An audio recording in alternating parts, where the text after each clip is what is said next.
All right, so I just listened to the new Little Simz album, and honestly, it's amazing. So I'm just gonna talk about it real quick. I'm a little bit scared because I just made an album review yesterday about the Carter 6, and people hated that. I got so much hate for that, so I'm worried that might happen here again.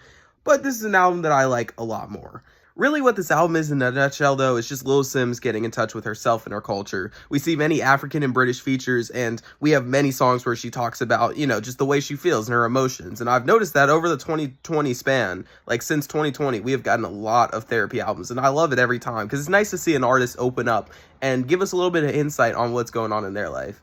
And of course, with therapy albums like this, we do get a bunch of emotional moments. I mean, there are some great moments on Peace, on Free, even on something like Lonely. But my favorite song is probably Blood, which just is like a conversation. It's like a mix of We Cry Together by Kendrick Lamar, System M by JID, and like Neighborhood by Tease the Touchdown. Like, it is just this conversation between a brother and sister that flows so poetically. It's so nice. It's got ups and downs because at first they're at odds. They're like, why, she's like, why don't you ever call mom? And he's like, because I'm always on the road and all this. And then they like make up, they're laughing together, and then it starts getting bad at the end.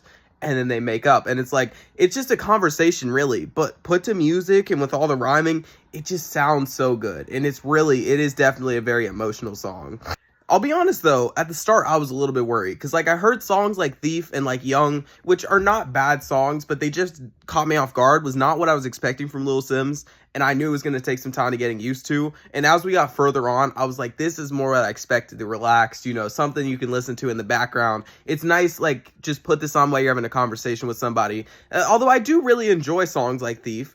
It's just, like, it was very much caught me off guard. I was not expecting something like that. Overall, to me, though, this album is a solid, like, 8 out of 10. I'd say my favorite song is Blood. I'd say my least favorite song is probably Young, honestly. It just wasn't my type of thing. And then, say the best song is... It could be any of them. I'll go with Lotus. Anyway, that's my review.